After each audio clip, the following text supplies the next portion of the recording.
Texting. We are back, segment 2. Welcome back to IDD. For those who know, I don't disagree. Wet my whistle weed Wednesday in a very hot and humid sweaty sack here. The LW4 MIA. He's probably in slumberland as we speak. The highly questioned 100 Milaccio. Joining you solo tonight, segment 2, all things world champion. 18-time world champion Boston Celtics. Not standing pat. The Patriots could take a page out of these guys' book, and I never thought I'd say that again, but here we are. The world writes itself once again. When I was growing up, it was the Celtics and everybody else, and here we are. I turned 51. It's the Celtics and everybody else. Brad Stevens is coming dangerously close to Red Auerbach territory.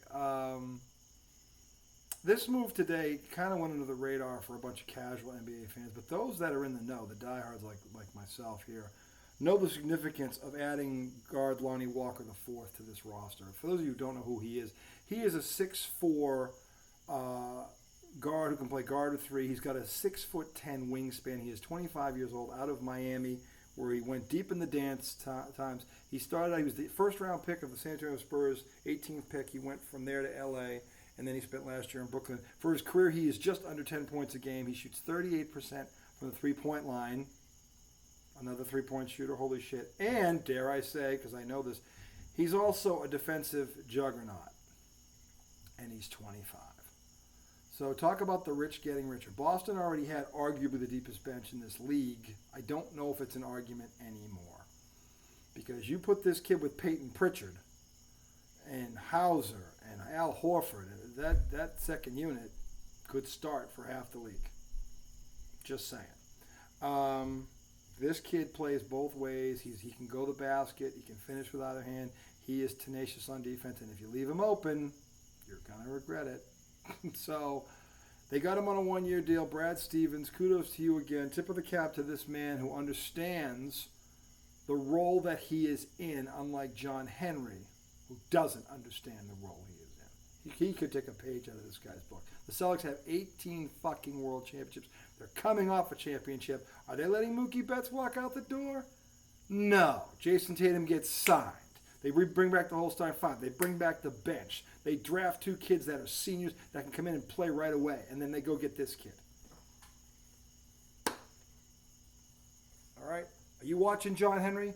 This is what you do when you're in Boston and you have a juggernaut. You don't let the best leadoff hitter of a generation walk out the door at 24, whatever the hell Mookie Betts was. And letting Jason Tatum not re-sign him would have been the equivalent. Boston didn't do that. Nope. Okay? In fact, they put the league on notice that, no, you're still in our rearview mirror and you may be further than you appear now, because they can literally run 6 perimeter defenders at you now, who are all long, athletic, and willing. Okay? And defense is more about will than anything else. Jrue Holiday and Derek White are already the best defensive backcourt in the NBA. Now you put this kid behind him, and he's going to learn from them, and he's 25, and he's got a 6'10" wingspan. See, if you don't understand basketball, you don't know what that means. But let me tell you what that means. That means basically you've got a guy who may be 6'4", but with a 6'10" wingspan, he can guard 3 positions because of his 6'10" wingspan. Okay? And he's a 38% three-point shooter, and that was with Brooklyn. I mean, this kid thinks he's going to think he died and went to heaven when he's standing out there all by himself and he can't figure out why. He'll never be this open again in his life, and he's going to flourish. This was a great move by Brad Stevens. And when my buddy Ian, too, goes to Ian, another one of our diehards, who brought this to my attention. When I first read it, I didn't believe it. I was like, well, if that's true, that's great. But I was waiting. And it came from Woj. Ian knows his sources. He doesn't just throw crap at me. Ian never throws me crap. But I was waiting. I didn't see anything. I was waiting for ESPN. Because if ESPN breaks it, then I know it's legit. So then when it came out, and it was a while after Ian told me, then I was like, okay, yeah, this is legit. I sent it to Tommy, who the hell I was talking about, but no surprise there. Not a knock on Tommy. Again, this is a move. It's like the Knicks. It's not sexy, but it's got teeth. And when I say it's got teeth, this kid, and all this kid does is win. Okay? And he does it in spite of what's around him. Now he went to the world champs, who have been disrespected. I mean, I've never seen I don't think I've ever seen the level of disrespect, not just to the Celtics, but to their core, their stars, Jaylen Brown and Jason Tatum. Man, talk about throwing gasoline on a fire. Motivation will not be a problem for this team, and now you literally can play almost any kind of, Kristaps Porzingis is not going to start the season, and I am not even worried about it. Think about how good that guy is, and I am not even worried about it because of what Brad Stevens will continue to do to get this team back in that spot again next year. He's in this for the long haul. He understands that his core, Tatum and Brown, are not even entering their prime yet, but they're close. And they've got a window here where they can do something unheard of, okay, since the Bulls. They have a chance to do that. He recognizes it. He is going for it. And kudos to him for doing it. Okay? And whoever this, we keep hearing rumors about who's going to buy the Celtics. Let me tell you something. Wyc Grousbeck and his family, they're not just going to sell this team to some guy with deep pockets. They're not going to do that because they know that part of their legacy is when they hand off this baton, it's got to be someone who shares the same passion for this organization, their tradition, what they stand for, that every other owner pretty much has stood for, with the exception of Rick Pitino, who was all about Rick Pitino. So this to me, and again, I don't know what the process is going to be for this sale. I don't think it's going to be a quick one. I think the Grousbeck and his family are going to take their time, as they should. Jeff Bezos' name has been floating around recently. He might throw $6 billion at it. What does Jeff Bezos know about basketball? He's got money. Now, if he's willing to spend it and he gives Brad Stevens the keys like Grousbeck did and say, look, I'll write the checks. This is what Kraft did with Belichick, and it worked. Of course, Brady fell in their lap. But, if they take that style or Bezos or whoever comes along with the deep pockets that's willing to do that, okay, fine. But the key is Brad Stevens must not lose control of this. He must maintain full control of this because he knows what he's doing. And not only that, you should be upping that man until when Brad Stevens walks away from basketball, this should be his last job. He should be here as long as he wants because of what he has already done and continues to do for this organization. All right, and I'm going to say that up for Brad Stevens. I don't know what his deal is with the Celtics, but 7-10-year deal, better, if it's not already there, it better be on the table because you better lock him up because he knows the game, he knows the league, he knows the landscape, he knows where it's going. He knows how to maneuver around the cap. He knows what to add and when to add it. He understands what he has as a core and how to build around it. Brad Stevens can't go anywhere. And whoever comes in here better understand that first and foremost. You better have the deep pockets. You better be willing to spend them. And Brad Stevens has to be calling the shots. And if those things are not agreed upon, no sale. I don't care how much money this person or persons throw at you. If those terms are not written out, okay, and irrefutable, there's no deal. There's no deal. It's that simple. So I love Brad Stevens. I've always loved him. I loved him as a coach, and I love him more as a GM. He was a great coach, by the way. He really was at two levels. So the man can coach, and he's an even better GM.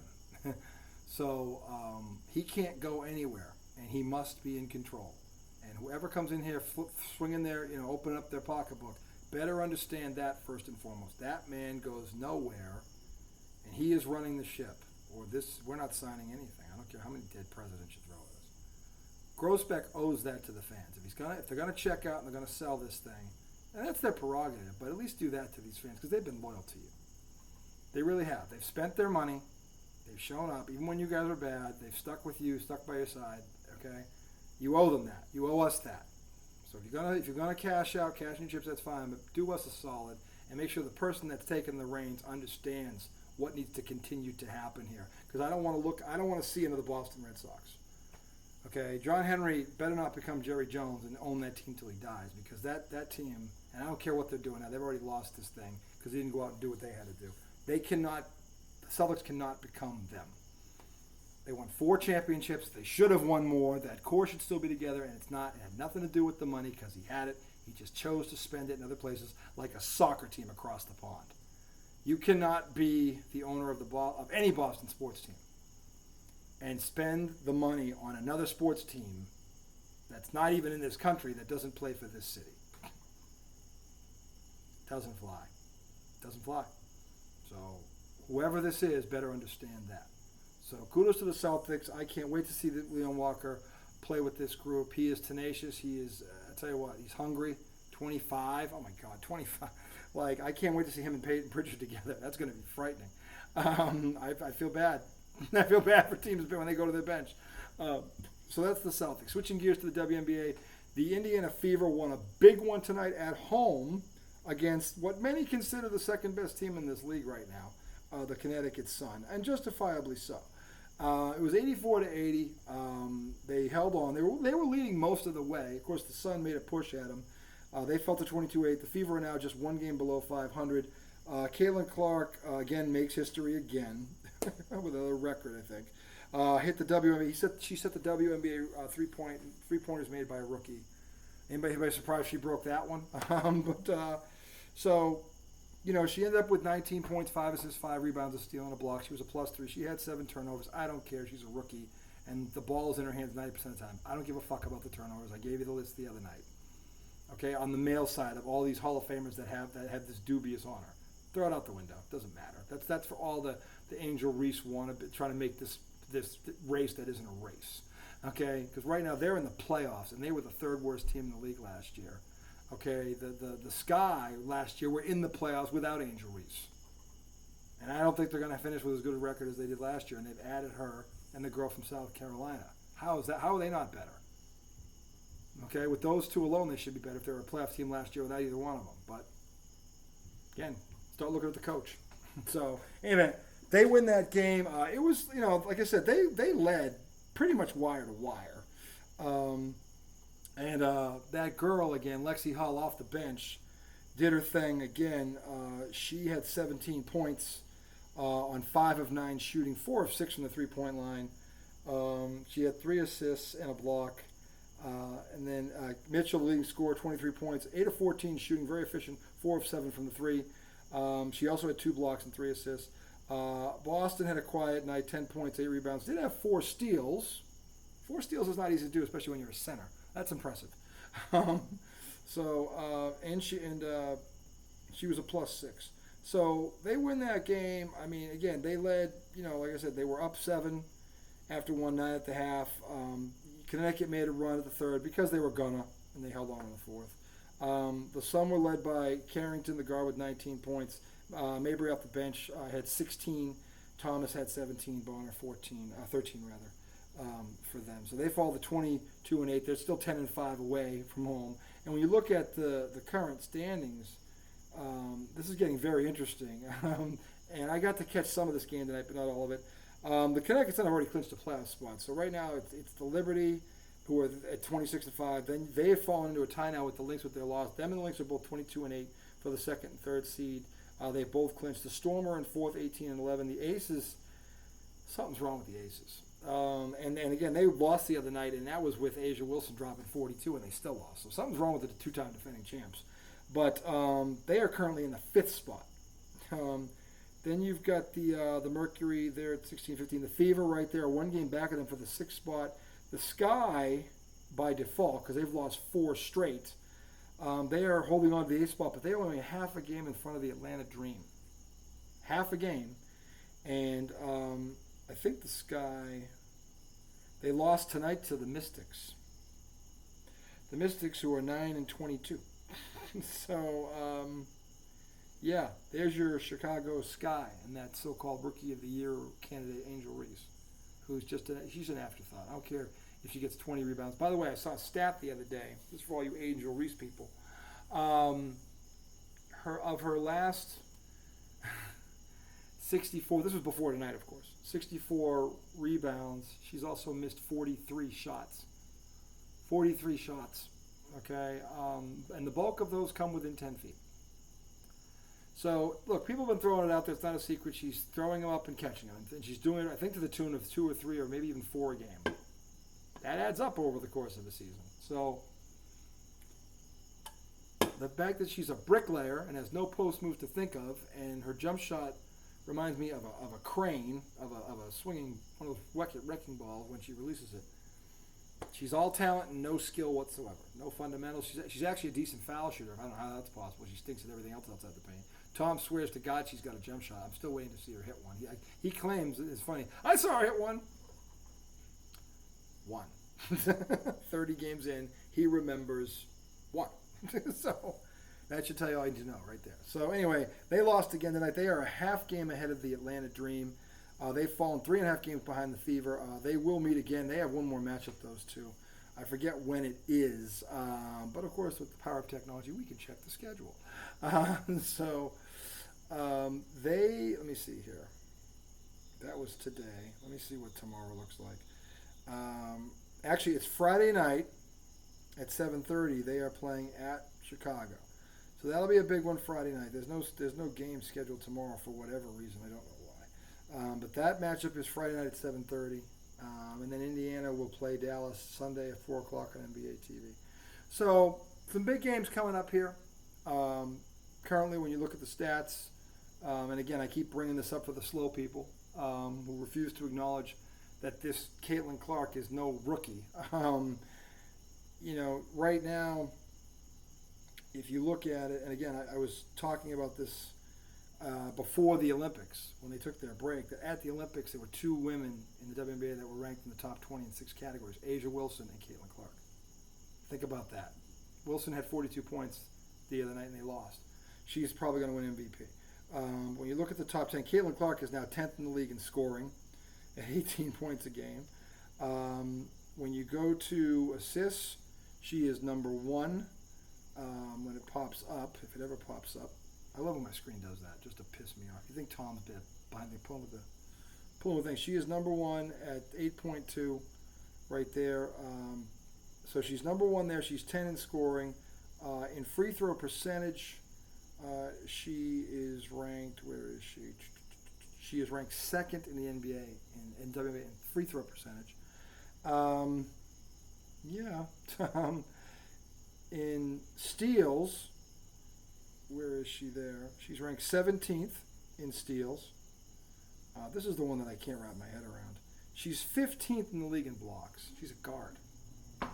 Okay? She's a guard. And then when you go to rebounds, which Angel Reese is the one thing Angel Reese is doing,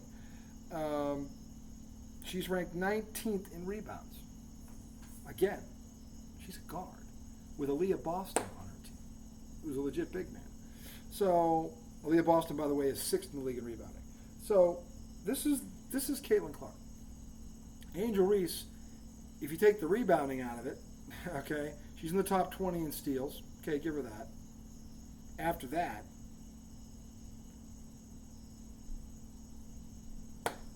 okay, so that's the difference. And she's trailing Caitlin Clark in the standings by 3.5 games, and she went to the better team, okay?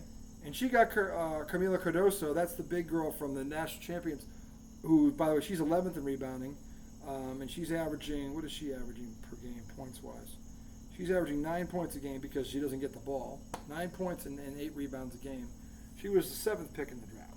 So, or rather, whatever she was. I think actually Reese was 7th. She was like 10th or 11th. But I mean, the point is that girl is next to her. And they're 11 and 19. And they were a playoff team last year. And right now, they may not make it because Atlanta is half a game behind them. This is a Rookie of the Year candidate. What? I'll say it again. What are you Angel Reese backers smoking? I want some of it because it is clearly better than the shit I'm getting because it's making you see things that legitimately are not there. I don't get it. And I've said before, Reese is a talented rookie. She has a chance to be a Hall of Famer, but she has to work on her skill set.